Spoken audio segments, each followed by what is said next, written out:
Why is Afghanistan having this terrible destiny? Why USA and other Western countries started the so-called democratization of Afghanistan, and why are they now giving up? Did they really care about human rights, and why did they change their mind? To answer all these questions, we have to go back in time.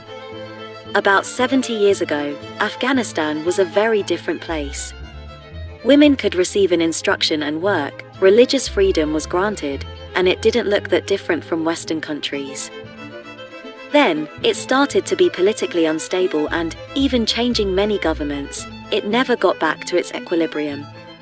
In 1973, there was a putsch that ended Afghanistan's democracy, allowed before by King Mohammad Zahir Shah, who wanted to make Afghanistan in line with modern democracies.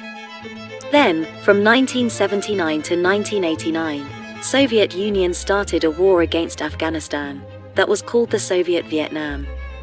The conflict lasted 10 years, and during it, USA collaborated with the Taliban forces, by secretly financing them. This was just the first collaboration between the extremist Muslims and United States, who didn't see them really as an enemy, even if they pretended to do so. After that, many foreign countries tried to have an influence on Afghanistan, financing different internal groups.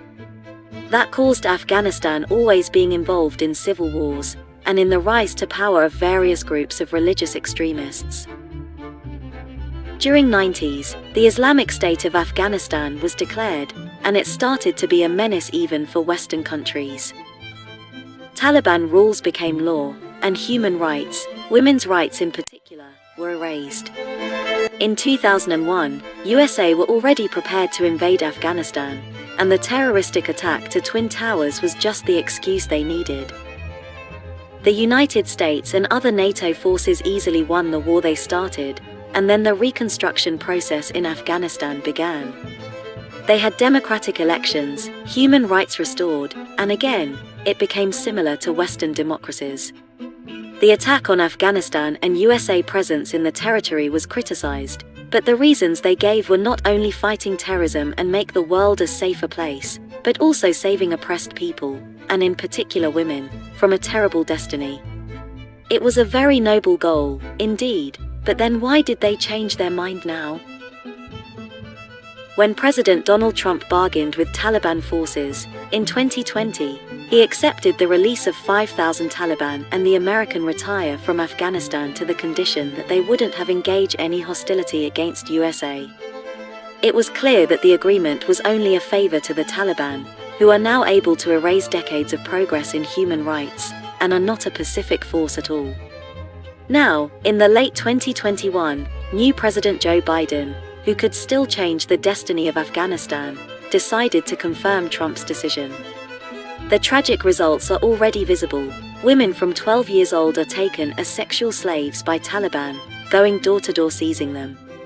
Even journalists, activists, and people who participated in the democracy elite of this state are now searched to be executed.